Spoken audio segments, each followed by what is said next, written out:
What's going on, everyone? Wanted to talk today about disillusionment. Disillusionment, I think, is a very important topic for basically everyone to understand, and particularly martial artists. I'm just going to speak off the cuff.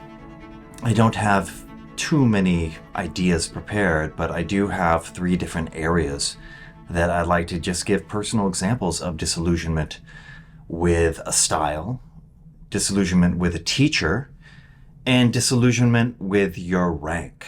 And along the martial arts path on the way to black belt and then beyond, you're going to experience all of these things, believe me. So let's start with disillusionment as a style.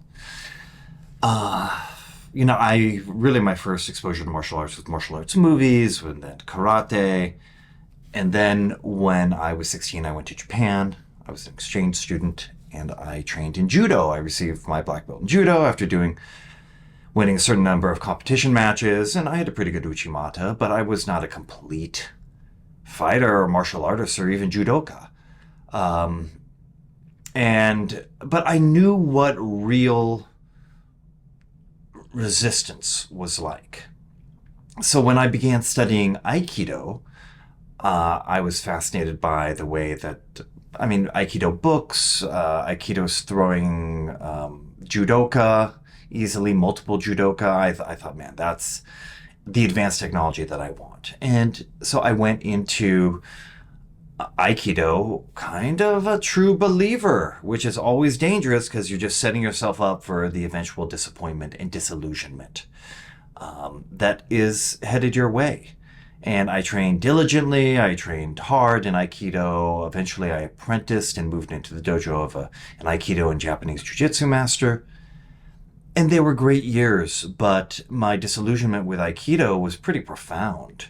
My disappointment in the effectiveness of the style. Now, I have enough experience that I can make Aikido work, but when it's your only option, it's just one option in an array of different technical, options that you should have, depending on your range in relationship to your opponent. Aikido is really great when they are grabbing you, and you can utilize that momentum in your favor. So it's good. It can be effective, but it's not effective against all attacks and all ranges. And there's a time where it's effective and there's a time where it's not. So sparring with people that did other martial arts, people that had a smattering of Brazilian Jiu-Jitsu, I was just not winning using just Aikido. And it started a disillusionment process where I really wanted to either study the roots of Aikido, Aiki Jiu-Jitsu, which led to kind of Seibukan Jiu-Jitsu and training under Julio Toribio. They kind of, to me, they peddled it like the ultimate martial art, and it had a little bit of an attitude. I love Aikido, but it had a little bit of an attitude. There is definitely, there's something pretty arrogant. When you really understand what it takes to be able to submit somebody, a tough physical opponent. Sometimes the arrogance of Aikido practitioners because it didn't correlate to their skill level. Maybe it correlated to their rank, but didn't necessarily correlate to what I was into, which was skill. So, I would kind of rail against Aikido, in a way, and go on Aikido forums and talk about cross-training and Brazilian Jiu-Jitsu and blah, blah, blah, blah, blah. That was my first disillusionment with a style. And I've come around to, I do work for Aikido Journal. I help produce media for Aikido Journal Academy. I think Aikido is a dying art, but a beautiful expression of the art of Jiu-Jitsu. And, I've come full circle with that particular disillusionment with a style. Now, if we go into disillusionment with a teacher, I don't want to get too, I had a complex relationship with Julio Toribio, my original instructor in Seibukan Jiu-Jitsu, my master in Seibukan Jiu-Jitsu. He founded the style. He mastered Aikido and Hakuryu Jiu-Jitsu, which was another style also founded. Aikido and Hakuryu were founded from Daito-ryu Aikido Jiu-Jitsu around the same time. So he really understood the roots of Aikido. He had been like an Army Ranger. So, I mean, he was just a really great martial artist. Also had a hard style karate background. And disillusionment, I mean, I was, he was like a father figure to me, a second father figure, third father figure. All my teachers in some way are a father figure. And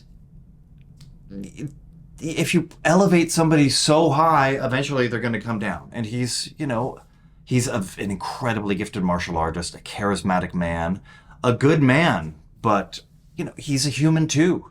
He's a human too. And sometimes I saw the human side of him because we were very close. And, and there were things where I was like, oh, I can't stand whatever. I mean, it doesn't even matter.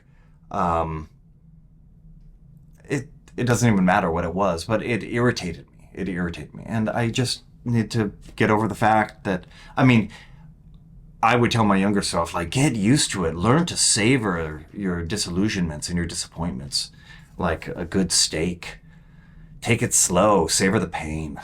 It sounds weird, but it's actually what you need to do. You have to expect that. I mean, anyone you elevate and they should have known they're this evolved. Nobody knows. Everyone's just making it up as they go along. No one is exactly how you expect them to be. I love Julio. I love Concho. I mean, he's a great mentor and a great martial artist, but the women found him irresistible, and there's dramas about that. There's dramas about, he's an incredible man, martial artist, but complex, like all martial artists. I mean, Roy Harris is also a complex individual, but a great man. And, just know that if you train closely with someone, you will have the day where you see like, ooh, that was not becoming of the man that they are on the mat. And people see that in me as well. Don't kid yourself. You're not perfect either. And let's finally end with disillusionment on your rank. And this can take many, many forms. Like you get a black belt in a certain style, and then you see all these other people that are really tough, serious martial artists. They get a black belt in the style, and you're like, yeah, I am amongst elite company. And then you see someone who kind of is not that great. Maybe they've come a long way. Get that. Could you Stop it. Maybe that person that is not that good came a long way. They'd be able to kick their own ass, of if they came through the door, would that person be able to beat up that person that came in on day one? I'm sure. That's what the teacher is really judging. It's the next step in their development. That's what a black belt is. And in some styles, like Brazilian Jiu-Jitsu, that was extremely elite and coveted. And now it's still pretty elite and coveted, but it's not what it once was because it's opened up. It's not just the incredible athletes coming over from Brazil and the superstars. It's jiu-jitsu is for everyone, and if it's going to be for everyone, there's going to be like varying standards. Rank does not necessarily correlate to overall skill. So, someone gets a black belt and they're not as deserving in your opinion, that's just one form of your disillusionment. Another form would be when you get beaten up by a brown belt or something, or you lose, you're a black belt and you tap, you're getting older. You can't keep the pace of like a 20-something-year-old wrestler. That's disillusionment in your own rank, and it's kind of sad, but it's just the way it is. It's just the way it is. And I think that people have a difficult time because they haven't experienced enough disillusionments or disappointments. But in martial arts, you have to look, it's a loss that you turn into a gain. So whether you have an emotional reaction because you're pissed off at somebody, one of your instructors, or you're pissed off at the style. I broke my leg and, and I gave everything to this art, and now I'm crippled. You know, I mean, that's it's possible. That's possible to carry those scars with you, but like the art will chew you up and spit you out. It's impersonal. You have to have the art serve you and enhance your life. And these are just people that are passing it on to you, and people are amazing, but people, you should expect them to disappoint you. If you haven't read Meditations by Marcus Aurelius, that is something you need to put on your book list, because it helps you realize that, you know, people are not what you want them to be or wish they were in their best moments. That's not the norm. So whether, you know, your style lets you down, your teacher lets you down, you know, you're disappointed by your own performance, or you're disappointed that someone else got the rank you got, get used to it. This is how life is. And, you know, I was thinking about just one moment. I kind of had a dark laugh when I went out to train with John Danaher. We had a laugh about somebody, you know, when they start an academy and they have a right-hand man, you think, you know, that guy will never leave me. We are the best of friends. We are so close. You know, everything is incredible. That is the first guy to leave. Usually that is the first guy to leave. And we chatted about it, and we had a chuckle, because it's just how it is. You have to get beyond it shouldn't be that way. It's how it is, and make the best of it. You have to make the best of your disappointments in any martial art. And that was just how I feel about disillusionment and disappointment in jiu-jitsu. So, if you like this kind of content, subscribe, like, leave a comment, tell me what you think, tell me what else I should talk about. All right, we'll see you in the next video.